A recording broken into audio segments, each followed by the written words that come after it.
What's going on, guys? I'm Mark Linsanger from Techno Buffalo, and today I thought it'd be cool to share with you guys our top 5 apps to improve your camera experience on Android.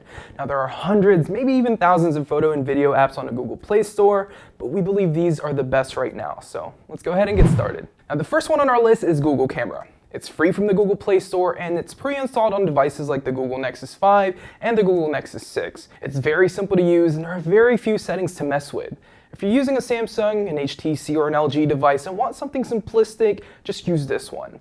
It offers HDR, a timer, panorama photos, and of course, Photosphere. Now, Photosphere allows users to create amazing 360-degree photos. Now, there's not much you can do with the Google camera in terms of settings, but it's a great camera app alternative nonetheless.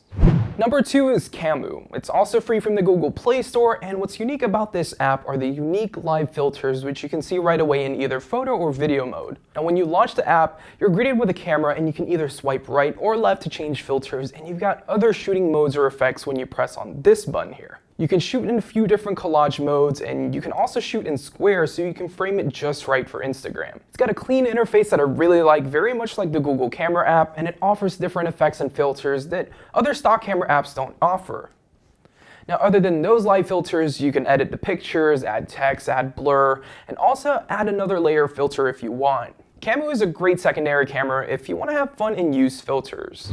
Number 3 is Photoshop Express. Now, if you're more towards editing rather than shooting pictures, and of course with a name like Photoshop, you already know what to expect. But what's really cool about Photoshop Express is the UI and functionality. It's straightforward, and the icons are very familiar if you've ever used Photoshop for desktop. Now, you can add filters, you can crop, rotate, and flip the image. You can also mess with the contrast, sharpen, and mess with the highlights and shadows, and many, many more. Now, a lot of these are basic editing tools, but Photoshop Express pretty much has everything down. The app also supports RAW files, so if you got a few RAW files laying around your computer, transfer it over and start editing on the go. Probably the best feature I found on this is the ability to remove blemishes. Now, nobody's ever perfect.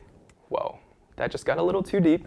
But with the magic of Photoshop, say goodbye to your annoying pimples and hope that they never come back. Now, surprisingly, this feature works really well on mobile, and if you're looking for a very, very powerful editing app and you're familiar with Photoshop on desktop, this app is the way to go. Also, it's free on the Google Play Store, so that's a plus. Number 4 is ViscoCam. The app with the best filters. Now, some might disagree with me, but I find this app to be the best when it comes down to filters. The colors and the effects gives my images a certain look that I really like, and it just makes my photos pop. ViscoCam is free, and you can also purchase more filters if you wanted, and it's available for most Android 4.0 and above devices. Visco is also versatile in that it lets you shoot with its built-in camera interface, or you can also import images from your gallery. Now, once you have your images imported, you can get to the fun stuff. When you first download Visco, you won't have all of these filters. I have a ton already that I bought, but a handful came pre-installed that you can play around with. Now, the presets aren't all that descriptive, so you're just expected to just try them out and see what they do. And you also have your traditional settings and tweaks like exposure, vignette, contrast, and more. There's also simple tools like cropping and rotating your images. But what makes ViscoCam better than the other editing apps? Well, I found that the filters are better than most apps, and the whole interface is just very user-friendly. It's super easy to navigate through the settings, and you can buy more filters that I believe are worth it. I bought probably $6 to $8 worth of filter already, and I'm glad I did. Try it out, see if you like it. It's free, so there's really no harm in giving it a try. Now, last but not least is KineMaster. KineMaster allows you to edit your videos just like you would on your computer. So if you've ever used iMovie, Final Cut, or Premiere Pro, KineMaster will look familiar to you. You have your basic timeline where you can import footage or photos, and you have the ability to then add transitions, titles, lower thirds, and different video filters to add spice to your videos. You have your monitor on the upper left to see the video in real time, and within your timeline is where you can press on a clip and your settings will essentially pop up, and this is where you can add effects and filters, cut the clip, and more.